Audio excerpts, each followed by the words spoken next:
My name is Aharon, and we're going to have a fortnightly talk on freediving topics. There are a couple of questions that were asked at the end of last week's, which I'll do my best to answer right now. The first one concerns, how do I get decompression sickness in freediving? Well, there's an easy way and a hard way. The easy way is to do scuba diving first and then do freediving immediately after it. You stand a very, very good chance of getting decompression sickness. The procedure is that what happens is in scuba, you are absorbing a tremendous amount of nitrogen that on the descent is going from your blood into all the soft tissues of the body, where it remains until you begin your ascent to the surface. Then it starts coming out of the soft tissues of the body, back into the blood in the form of microbubbles, and eventually it reaches the right-hand side of the heart, where it's going to be pumped to the lung, where the all the bad stuff, all your CO2, all your nitrogen and everything else cleared out, the whole thing, you're reoxygenated, and the reoxygenated blood is pumped straight up to the brain. All this is a perfectly normal procedure that happens in scuba, and it is predicated on one thing: that your ascent times are controlled ascents. What we mean by that is that you have scuba tables that tell you at what rate you can ascend. They tell you if it's necessary to stop at a certain depth for a certain length of time before arriving at the surface. If you were to go up too fast, all the nice little bubbles that you got in your blood would suddenly start fizzing like champagne does when you pop the cork. And gradually they would travel towards the brain, and you would find that they would block. They'd go into smaller and smaller blood vessels going into the brain, eventually into capillaries, and they would block oxygen arriving at the brain. So part or all of your brain would become anoxic, let's say totally without oxygen, and you could even get tissue death.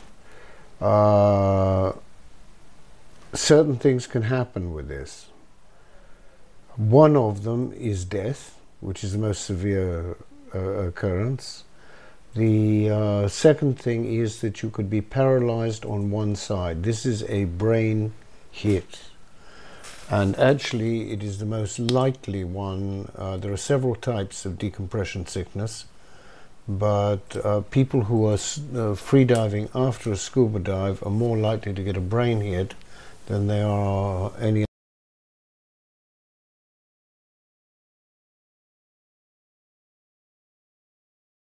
Everybody, my name is Aharon, and we're going to have a fortnightly talk on freediving topics. There are a couple of questions that were asked at the end of last week's, which I'll do my best to answer right now.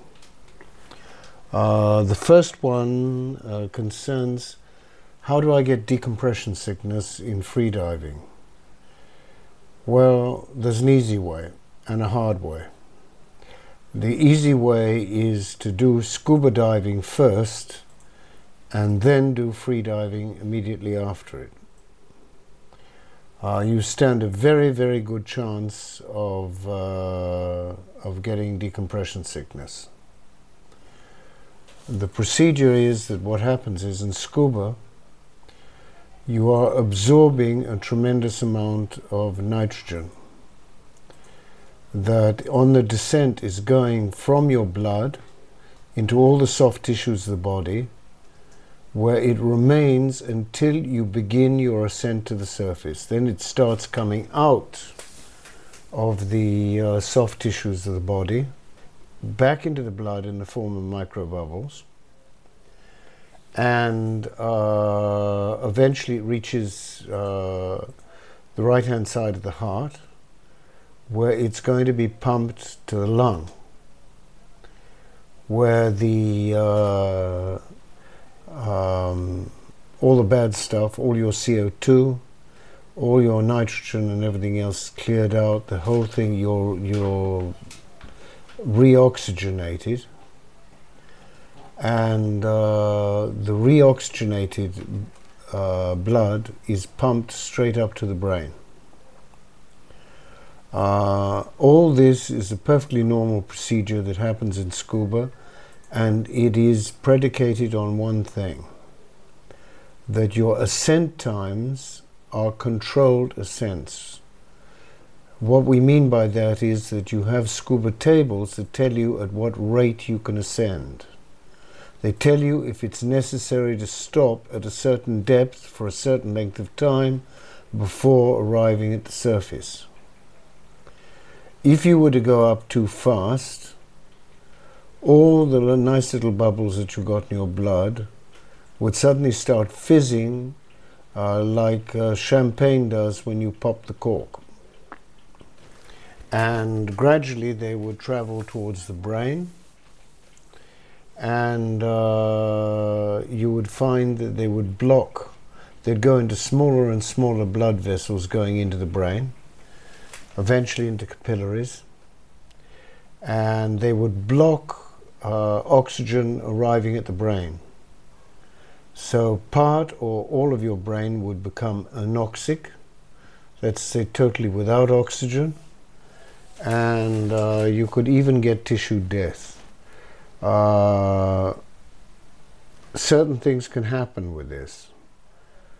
One of them is death, which is the most severe occurrence. The second thing is that you could be paralyzed on one side. This is a brain hit, and actually it is the most likely one.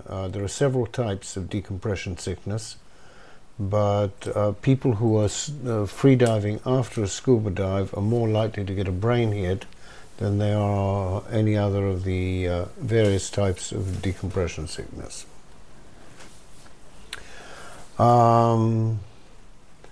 Okay, how do we avoid this? Terribly simple. Never, ever freedive after a scuba dive. If it's a single dive, my advice to you is allow 12 hours at least before you go in for a freedive. If you've done 2 or 3 or a series of scuba dives, I would allow, Ada is recommending 18 hours. I would go even further and say 24 hours would be a safer bet. There is a difficulty here that we have to take into account. It's called problems with patent foramen ovale. Patent foramen ovale is actually a hole between the 2 major compartments of the heart. Now, before you were born, you weren't using your lungs, and you were getting an oxygen supply basically from your mum. And your heart operated in a slightly different fashion.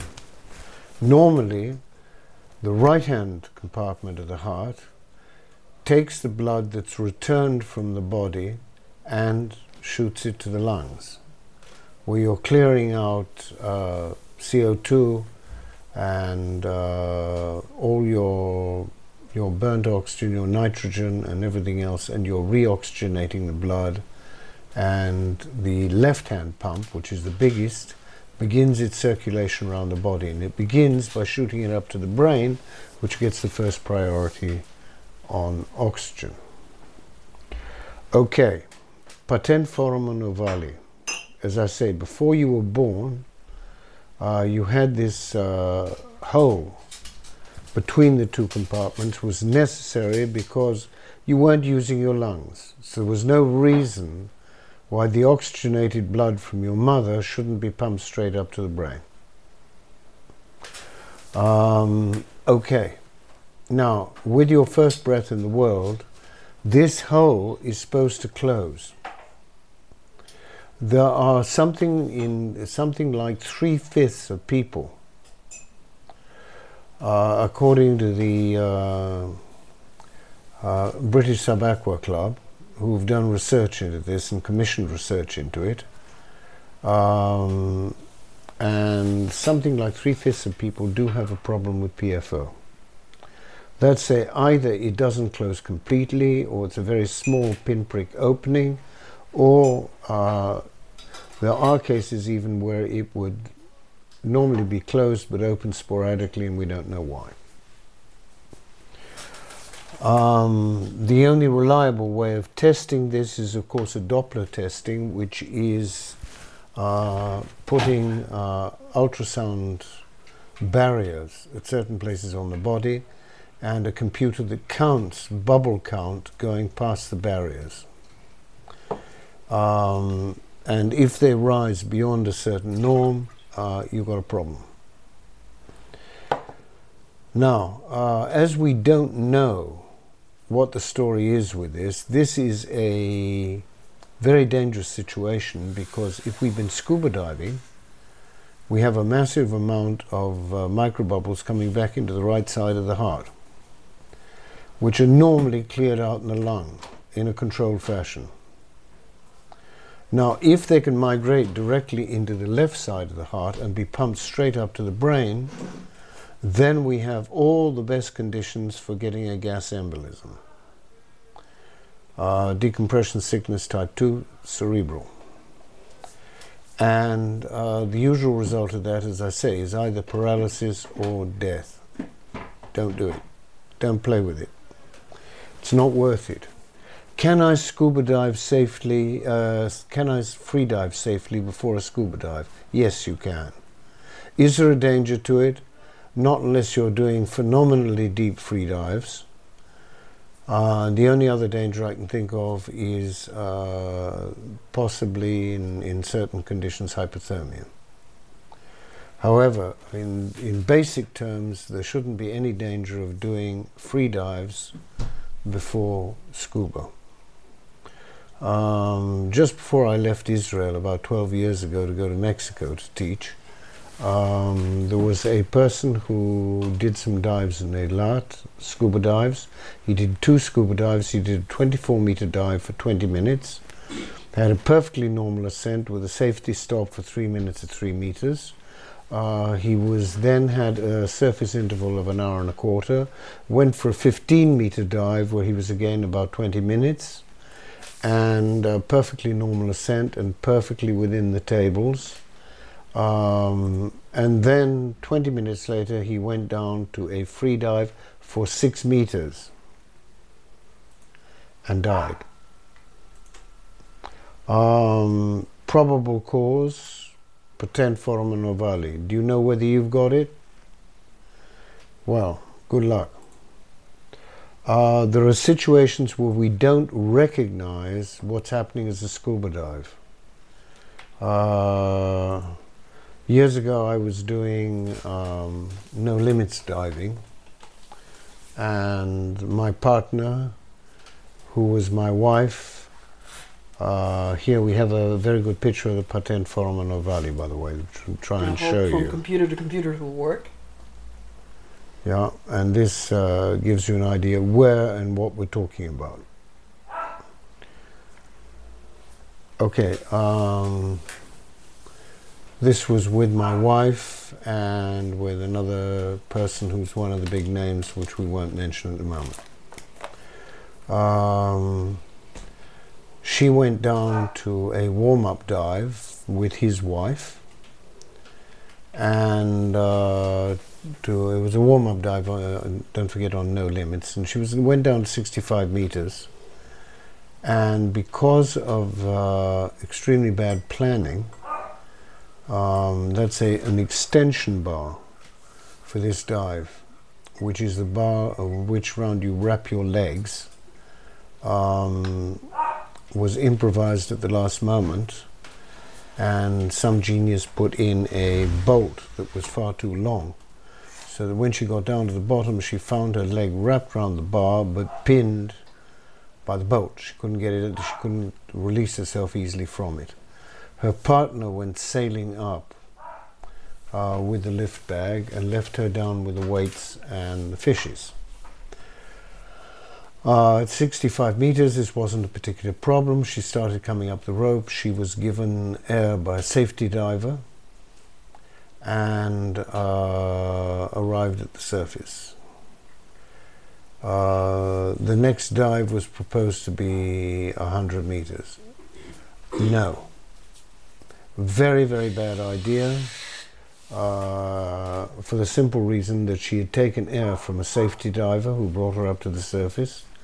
We don't know from what depth, we don't know how much air she had, and anyway we're not going to risk messing around. As far as that was concerned, that was a scuba dive. So if you change the scenario a little bit, you can get fooled. Years ago in the Sinai, when the Israelis had possession of the Sinai, the laws weren't so strict about anchoring as they are today. And I'm afraid to say there was a lot of anchoring by throwing an anchor on a reef and letting the wind pull you away from the reef. Now, what happened was that there were times when that wasn't an option, and you anchored in about 12 meters of water, and then the thing went down the bottom went down in steps. Very often, anchoring like that, you would catch a coral head. The anchor would be trapped. So a dive master at the end of the dive would hand his tank up to some guy who was organizing the deck and receiving the people. And he'd say to him, hey, look, do you mind going down and freeing the anchor? It's in 12 meters, and follow the anchor line. So being a Rambo, that's exactly what he would do, and then come up to the surface and wonder why 20 minutes later he was left, his whole right side was beginning to go numb. Not nice. This was a free dive after a scuba dive.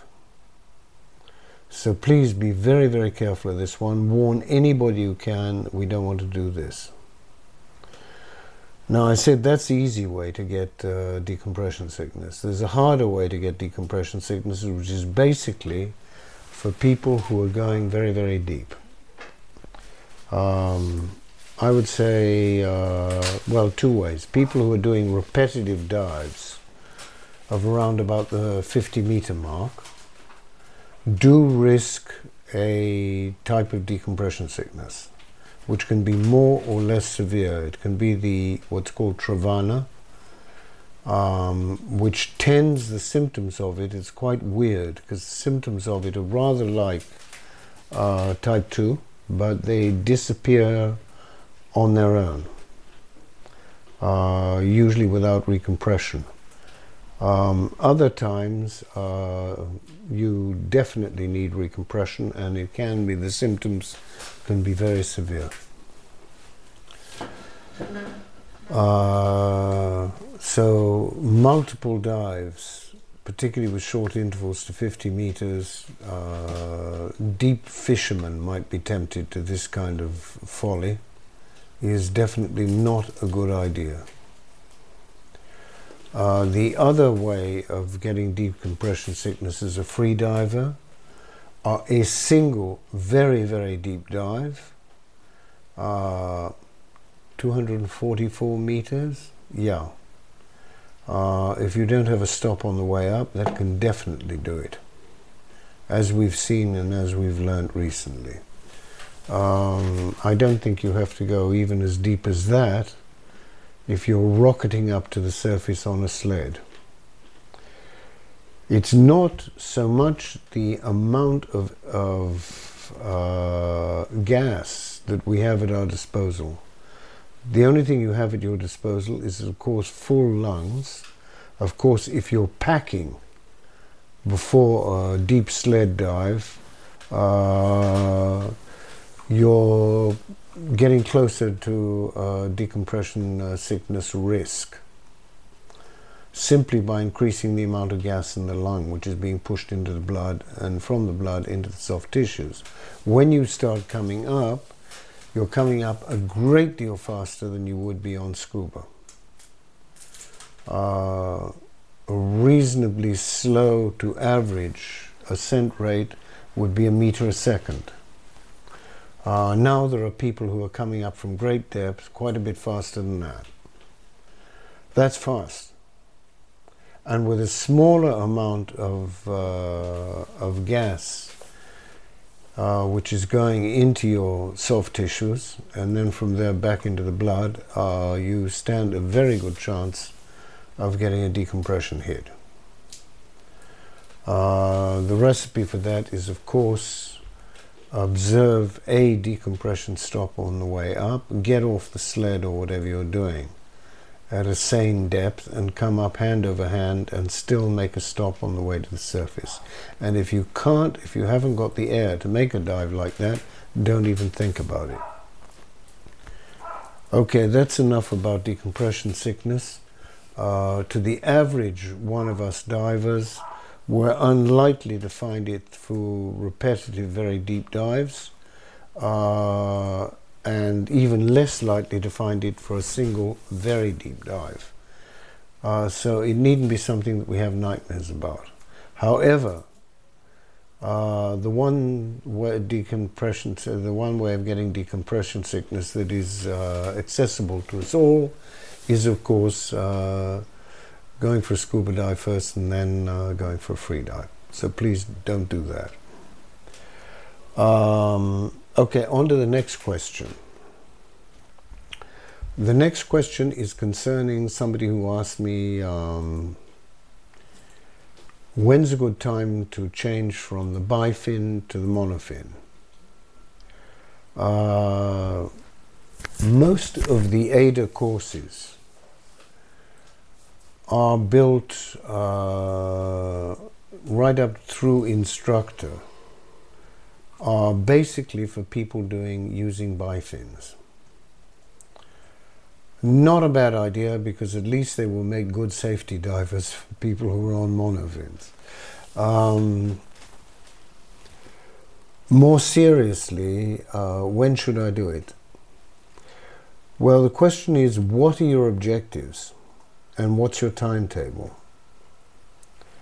The monofin, yes, it is a recreational device, but it is mainly the device for somebody who is attending competitions. One second, what?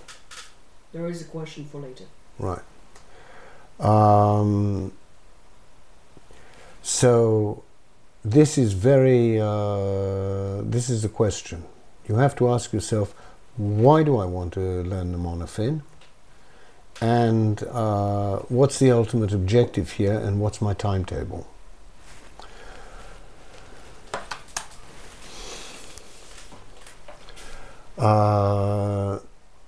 Here's my answer on this one. That there are two ways to go.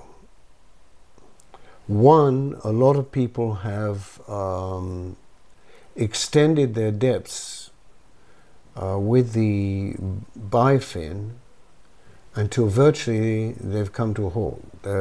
Hey, this is about it for me with the bifin. People have been very deep with the bifin. We must remember that. People like Martin Stepanek have taken it to 90 meters. Just recently in Nice, William Windram did a very good dive with the bifin to 80 meters. Umberto Pellizzari did a dive to 80 meters with the bifin, etc., etc. Now, question is, do I wait until I've reached what I think is pretty close to my maximum with a bifin before changing over to the monofin? My answer is basically no. I would go for the monofin. I would get a degree of competence with the bifin, where 30-40 meters was no challenge, and which gives you the depths that a deep safety diver might go. And having achieved a degree of competence both in the mastery of the style of the bifin, which is the important issue here, the technique of the bifin. Once you've got that, it opens doors to all kinds of things. I say it opens doors to being a safety diver, it opens doors to for spear fishermen, and for all kinds of recreational diving, like photographing large marine mammals at depth, where the bifin's superior maneuverability might make it your first choice for photography. Okay.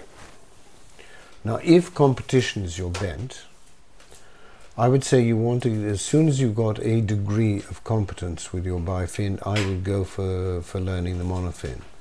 The monofin takes time to learn. Also, you learn while you begin it that an awful lot of it depends on flexibility.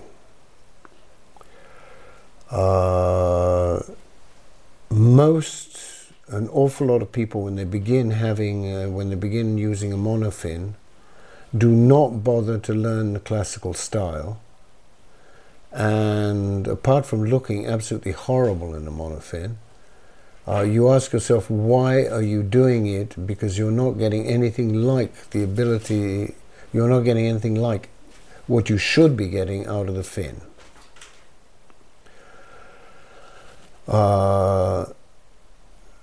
Years ago in Paxos, when we were teaching there in Greece, and this is the time when people were changing from the bifin to the monofin in competition,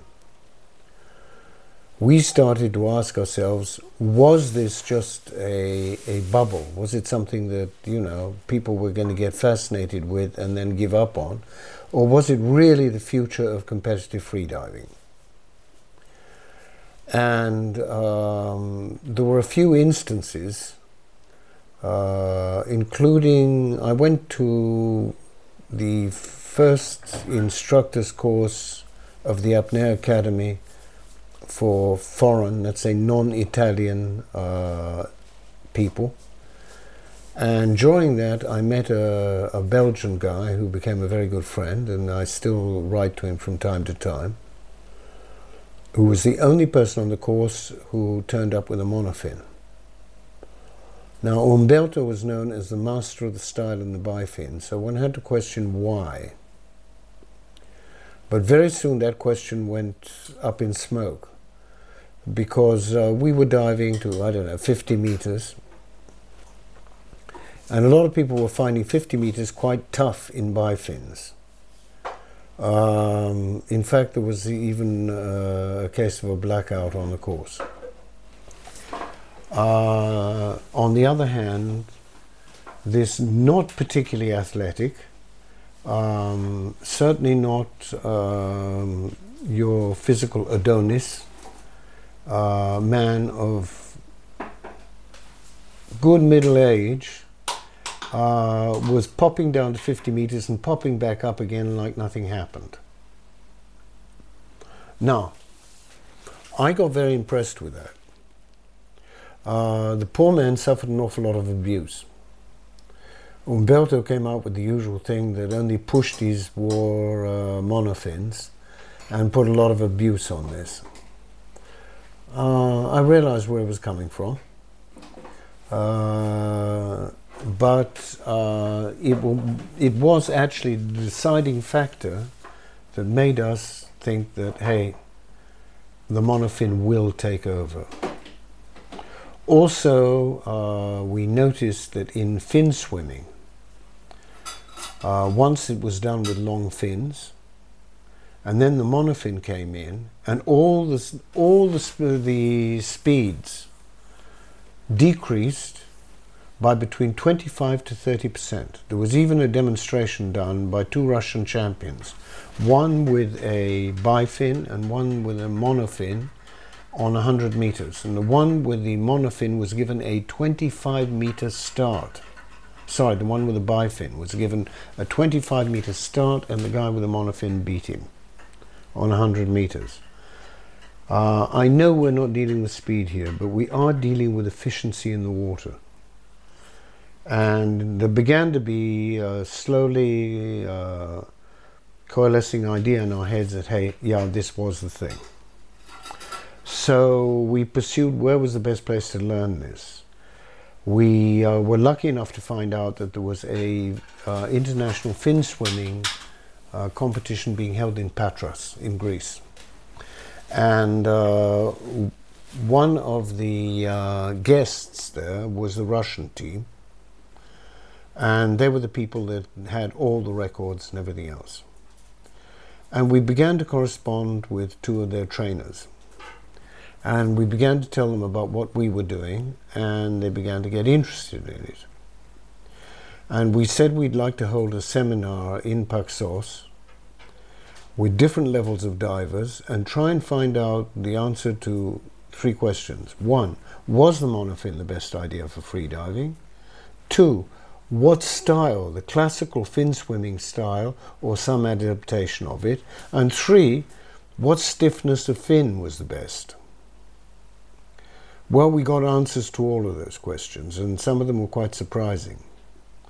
The one that didn't surprise me was that the classical style was the best. We later heard an awful lot of nonsense from freedivers. What's good for the speed fin swimmer is not good for freediving. We need to adapt to a different style. A particular fin requires a particular style. And that the classical style was not suitable for freediving. This turned out to be complete nonsense. And actually the answer was sitting right there in front of us all the way. You're moving through water, whether you're moving through it that way or whether you're moving through it that way, it doesn't really matter. Yes, I know that there are different areas of effort in a free dive, and that in a dynamic or parallel swimming underwater or on the surface, that the effort is pretty much constant. Diving, you have a different thing. You have an element which might be 2/3 of the dive, might be glide going down. And then you have different areas of effort coming up. You can have as many as 8 stages to a dive, each one with a different level of effort. I'm aware of this. But still, the best way of going was definitely with the classic style. I have seen the most horrible styles done by free divers, where they're doing everything wrong that could possibly be wrong, and they think, well, that is the way that it has to be for free diving. We have to adapt to this way. This is nonsense. Bending the knee and all the rest of it. You're creating turbulence behind the knee. Moving your hands up and down and up and down. This is what we call snaky, and particularly when it's done with the hands as well. You're creating huge amounts of resistance. The beautiful linear thinking of the classic style is unquestionably the best way of going down through the water. Does it take time to learn? Yes, it does take time to learn. Does it take 2 days to learn? No, it doesn't take 2 days to learn. It can take weeks, months, or years to learn. Very often, particularly with men, the first challenge that they meet is a challenge of flexibility, particularly in the shoulders and in the arms and in the upper back. And they look like a waiter bowing. Yeah, and they think that this is a monofin style. Sorry guys, it is not.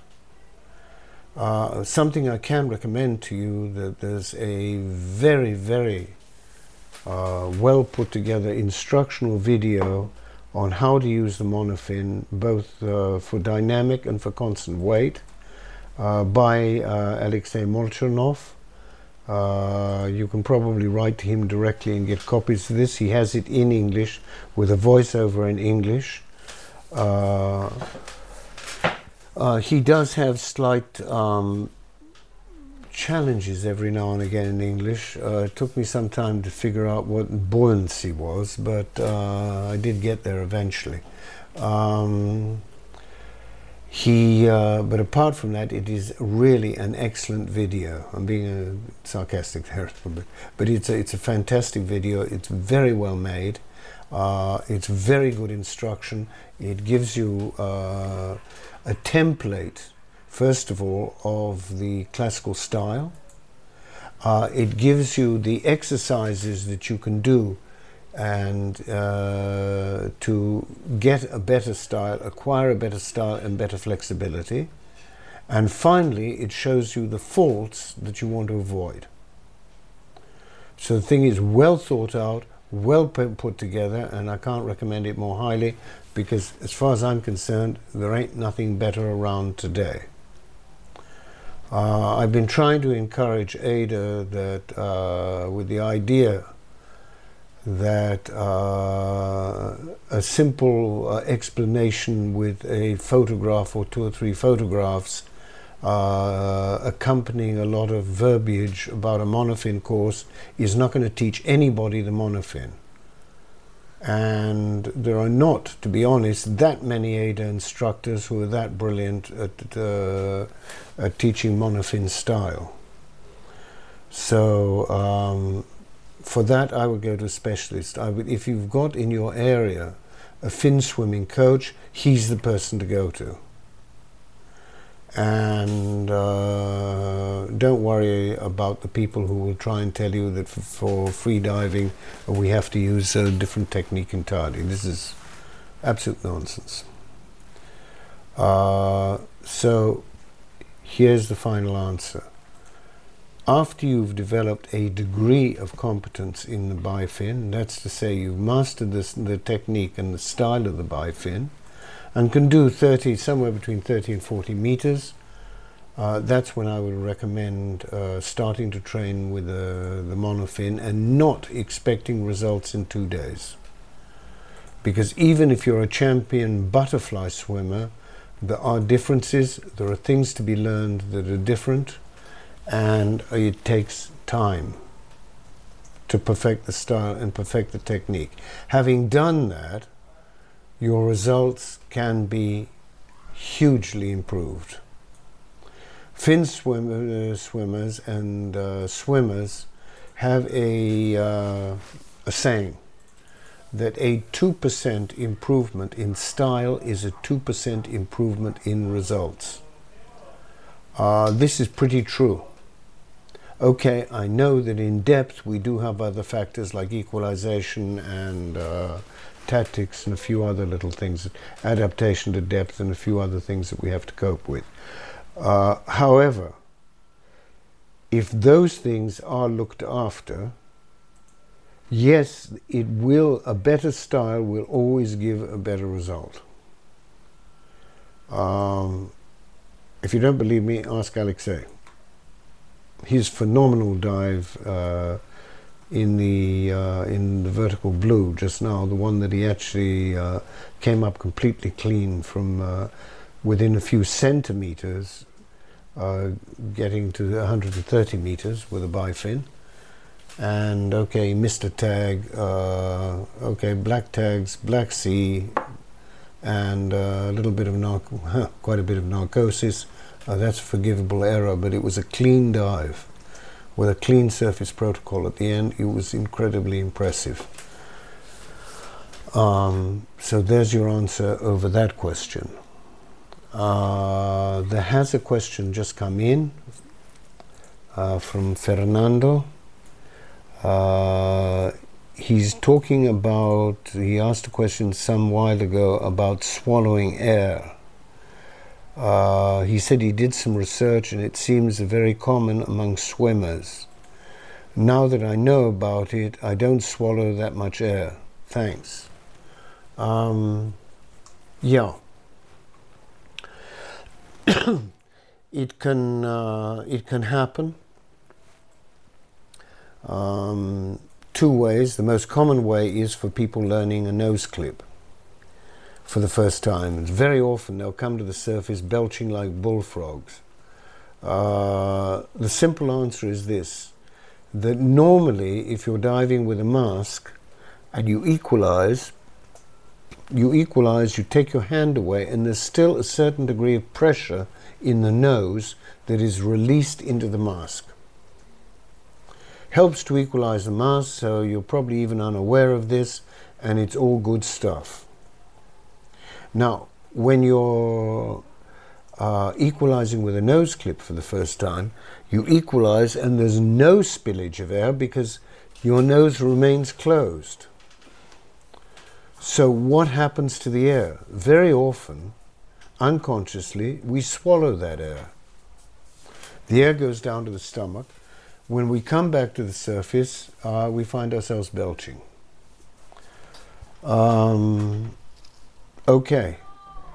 The way that it happens with a mask is not that dissimilar. The way it happens with swimming is quite a bit different, but avoidable. It also depends how a swimmer is breathing. How it happens with a mask is more a question of tightness of mask strap and whether the guy has a sniff reflex and a few other factors. It's hard to quantify. I'm not quite sure that this was a question. He actually said in relation to the question about swallowing air, I did some research. It seems it's very common among swimmers. Now that I know about it, I don't swallow that much air. Thanks. Well, I'm not quite sure what the thanks is for. But yes, the problem is not that uncommon. It's probably less common with a mask than it is with people learning, as I say, a nose clip. Okay, let me go on to the next subject, which is the question of logbooks.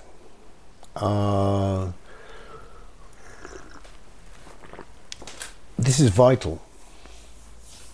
This is a very, very, very important subject.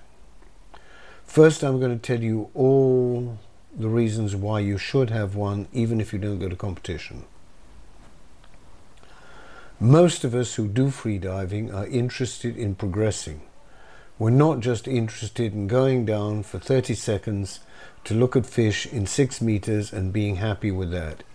If you're one of those people, for the next 10 or 15 minutes, you can shut your ears or go and watch television because I'm not talking to you.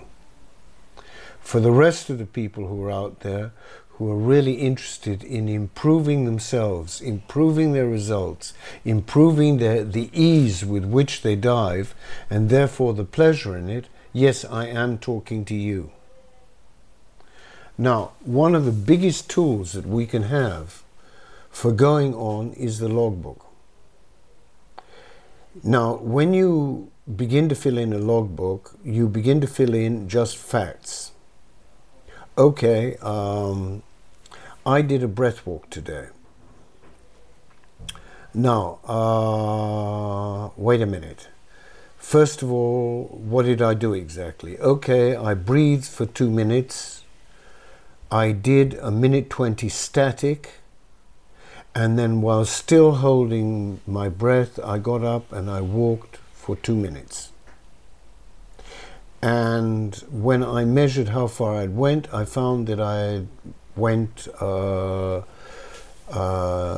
85 double paces. Okay. So at first, the total length of the time of the exercise was this. Okay. I might even add in my pulse rate. At the end of the ventilation phase, it was so much. At the end of the static phase, it dropped to so much. Even during the walk, it dropped to so much. And at what time did it drop during the walk? During the last 10% of the walk. Then when I was standing still, when I couldn't walk any further, the pulse went up. It went up to, I don't know, 110, 115 at that point. From maybe at the end of the walk, if I was a very skilled walker and pushing it, it might have gone down to even 28 or 32. And suddenly it jumped up to as much as 115. Okay, this is a lot of information. It's going to tell me a huge amount of stuff. I can read from that what the percentage of trainers will know what I'm talking about here. Tachycardia to bradycardia. When you first hold your breath, your pulse goes up, and that's called tachycardia. And after a certain length of time, the pulse goes down again, and continues to go down usually. There are some cases, rare people, where you get tachycardia, bradycardia, tachycardia again, and bradycardia again. You get a sort of sawtooth thing. But with most of us, it goes up and then it starts to go down. How long does it go up for? Within a certain length of time, what is the proportion of tachycardia and bradycardia? Because I can't really read my numbers without understanding this process. But if I understand this process, I've got the full picture of what's happening. Okay, this is a simple breath walk exercise, and the amount of information I can get out of it, if I start logging it, is huge. Then the other thing is, as we get a little bit smarter, we begin to realize that there are good days and bad days. And frankly, my level of fitness hasn't altered. So what's going on here? Is the bad day a beginning of a sign that I'm overtraining? Is it the sign that I didn't get 8 hours of sleep last night? Is it something to do with my diet? What's going on here? The more information and the more background information you put in your logbook, the more you're going to learn. The more you're going to convert into being your own trainer. Believe me, don't try and do it by memory. You won't get there. 90% of the learning process is learning by mistakes that we made. And if we go on, if we don't learn what the mistakes were and how to deal with them, we're destined to go on repeating them. And one of the best ways to go on repeating them is to forget what the mistakes were, because we never wrote them down. So guys, your logbook is your biggest friend. It really is. It's not just a question of being a diarist and you have to write down thoughts of the Dalai Lama today and what kind of clothes you were wearing and what have you. It is really down-to-earth stuff that will give you all the information that you need for becoming your own trainer. So I recommend it heartily from that point of view. Now here's another thought. Up to a few months ago, I was on the technical committee of ADA, and we were discussing making logbooks compulsory. Because in Kalamata a few years ago, we had a series of very serious blackouts. And they all seemed to have a common denominator behind them. People in Europe had been training during the winter to very high levels of performance in the pool. Whereas before there was maybe 1 or 2 people in the world who were close to 200 meters. Today I hate to think how many people there are who are doing 200 meters. I wouldn't even like to venture a flying guess at it. I need to go to something like Apnea CZ and check it out. But it's certainly more than a handful. And there's certainly much more than a handful doing 180 meters, which is also a very, very respectable distance. When we think of the world record, we're looking at something that is nearly unimaginable a few years ago. Now, because people are doing more, I even heard about one man who just did a empty lung dynamic of 154, which is incredible, and we may learn an awful lot from this one. I'd certainly like more information on that particular dive. I'm trying to get it at the moment. Here's the thing, that a lot of these people were training to a very high standard in dynamic, and they said, okay, look, we've got the breath hold, we've got the style, we've got the technique. Okay, we should be able to go down a week or 2 weeks before the competition, do a few dives. I know that I've mastered the mouth fill, so I shouldn't have any problem. Wrong. Your body needs adaptation to depth. It needs a huge amount of flexibility in the thoracic area. It is very, very important to develop this for depth. I can't tell you about the importance of that. It's important to do empty lung exercises because they're much easier to quantify than FRC. I have no belief in FRC work whatsoever. You can get far better results with totally empty lung. And if anybody tells you they're more dangerous, it's because they don't know how they're to do them correctly and do not know the safety precautions for them. But if you find somebody who's competent to teach them, they're much easier to quantify where you're getting to with regard to a comparison with full lungs. You can teach both equalization at depth with empty lung dives very successfully, and even better than that, you can develop the thoracic flexibility that you need, adaptation to pressure.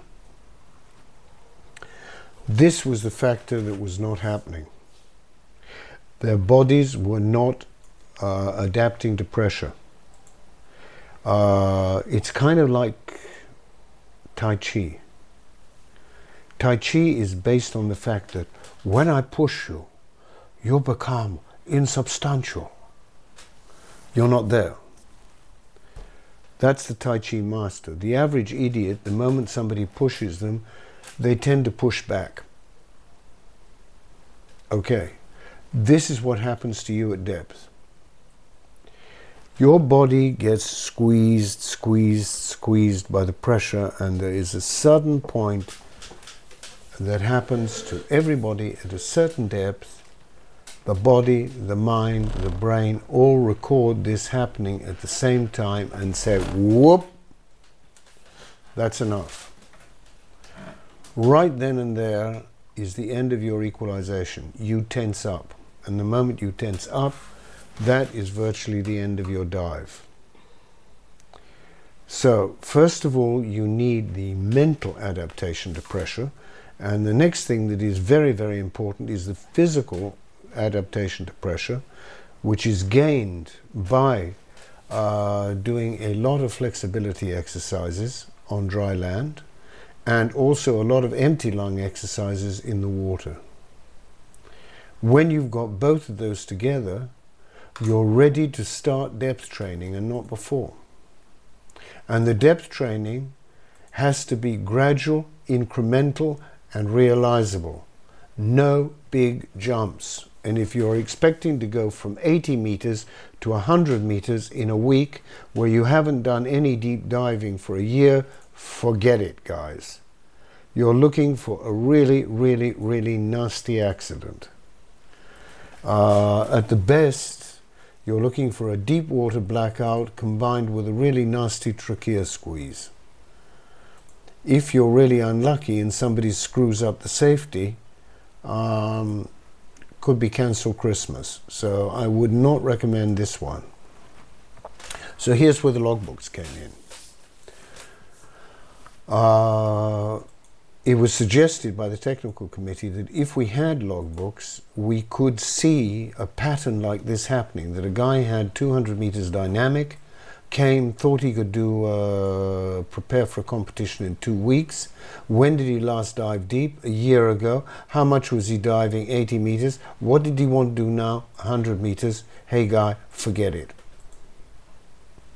You either need to allow more time for training with depth, or alternatively you have to lower your sights, one or the other. And for your own benefit, and also for the benefit of the sport, because having a spectacle of dozens of people blacking out and bleeding from the mouth when they come up is not giving the best publicity to the sport. It looks more like a slaughterhouse for maniacs than it does a sport that we know what it is. So it was heartily recommended that athletes, particularly athletes going to competition, should have logbooks. Now anybody can cheat, but the question is, who are you cheating? In the last analysis, if you do cheat, you can probably only cheat once. So here was the thing, that they were a very, very good thing from that point of view, but let me not cloud the issue. The main issue is the benefit to you guys.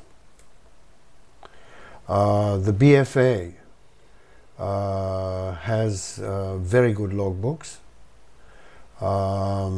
You can buy them from the BFA, or you can get a whole band of people together, buy one and copy the damn thing yourselves. Copy the layout. You don't have to be a genius to it. I've never bought a logbook in my life. I've used my own, and I use my own format, and you can invent your own format, and over the years you will find that your format gets better and better and serves your purposes more and more, and it becomes your teacher. It is your very good friend. So I can't recommend it more highly.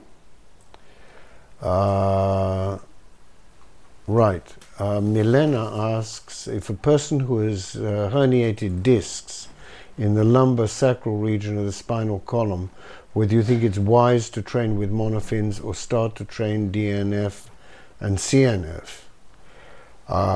Hey, this is a medical question.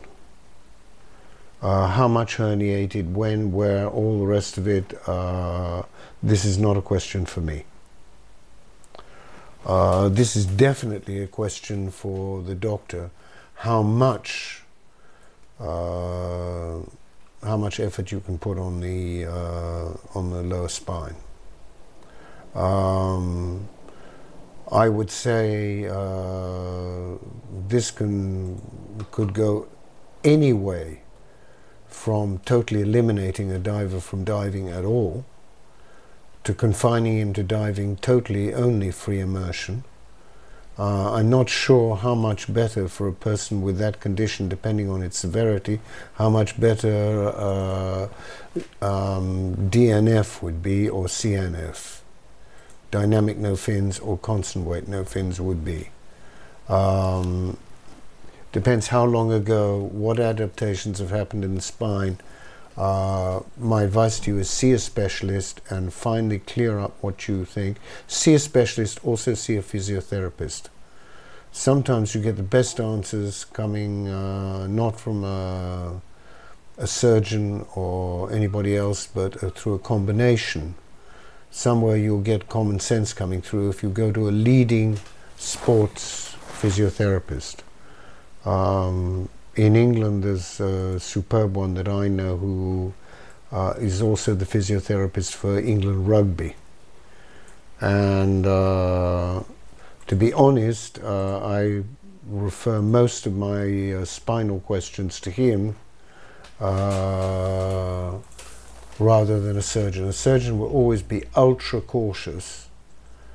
The physio may have seen a lot of people make miraculous comebacks after really gradual, incremental, very carefully modulated training. whereas a surgeon would have said, no, no, no, no, no, don't touch that, don't do that, stay away from it. Surgeons on the whole tend to be ultra cautious about these things. Sometimes a really good physio with a lot of experience, I'm not talking about somebody who's just passed into being a physio 2 months ago. I'm talking about somebody who's got a lot of experience in sports medicine. He might be the best person to go to and get an opinion on that one. And as I say, that can be very, very individual.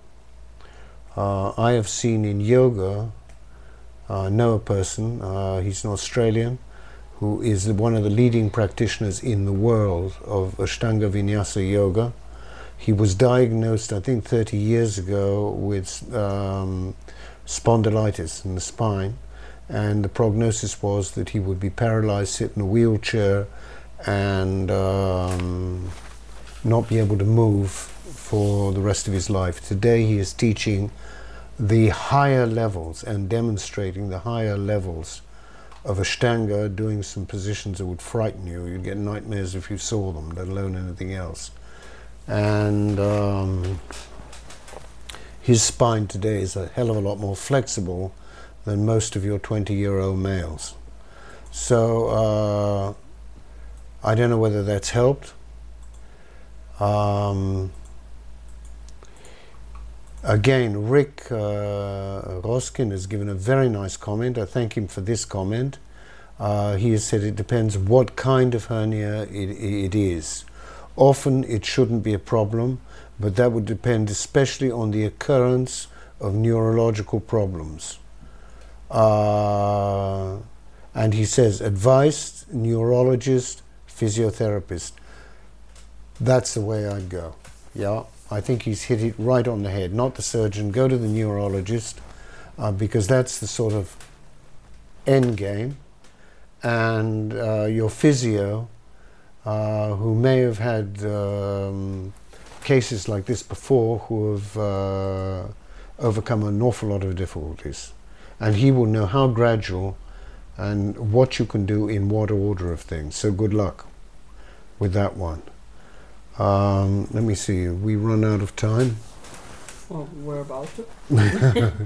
We are dead on the clock now, so I'm afraid that's all for this evening. I wanted to get on to mental training. I will get around to that, hopefully in our next session, which I believe is when? April the 3rd? No, hang 10th. On. Sorry, April the 10th. And then I hope, even then I may postpone some questions in order to get into the all-important topic of mental training. There have been an awful lot of questions in the past about this subject. You can find a lot of stuff on my blog about it at www.freedivers.net or freedivers.co.il. But basically www.freedivers.net. And we'll talk about that next week, because this is really important stuff. There's an awful lot of little mistakes. The idea that mental training is only for competitive divers and only for the elite of the competitive divers is absolute nonsense. It's for all of us. It's the great journey too. It's the fun part. Yeah, because if we can get hold of our psyches, we can change ourselves completely. And one of the things that I'll leave you with is a thought. When you first come into freediving, you suddenly have a revelation. Hey, up to this point in time, man, yeah, from the time of the earliest Australopithecines that were discovered in a cave near Bloemfontein in 1905 in South Africa by Eugene Marais, and where he discovered that they were users of tools. Well, we can call them weapons. They would pick up a tibia of an antelope and whack their neighbor over the head with it. Nice fellows, But ever since then, man has been the tool-stroke weapon maker. This is particularly true when he's taken on a new environment. Hey, when he wanted to fly, he invented an aeroplane, a hot air balloon, a glider, a rocket, everything else on the face of the earth. When he wanted to go down in the water, he invented a submarine, a scuba set, a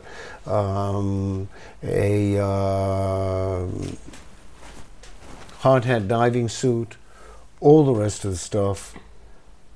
This is maybe the first time, really, when we're looking at freediving, which is ancient. So, I mean, I'm not talking about freediving, the modern freediving as having invented it, but our fascination with it today might be the fact that really this is an area where, with the envelope that we were born with, we are going into a new environment and seeing how well we can adapt to it. And if we look at the results and how the records have fallen today, and if we look at our ancestors, the Greek sponge divers and people like this, and we see what their feats were, we understand something about the plasticity of the human being, of what he can become. Very often when we're very new to the sport, we will attend a course where we hold our breath for 2 minutes. Before we went to the course and we were taught how to breathe and how to think and how to relax, we thought this is impossible. 30 seconds or 40 seconds seemed like a huge challenge. Suddenly we're doing it for 2 minutes and we turn around, we look at ourselves, hey, was that me? I thought that was only Superman or somebody else who could do something like that. And the first realization is, wow, yeah, if I can do that, if I can do something that I believed impossible before, what else isn't possible? It's quite a thought.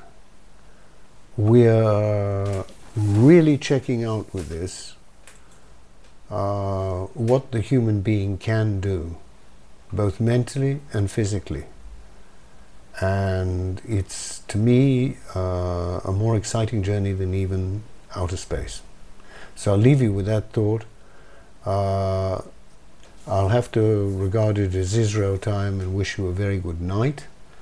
And I look very much forward to seeing any of you who would like to join me on the 10th of April. So goodbye all of you and safe diving.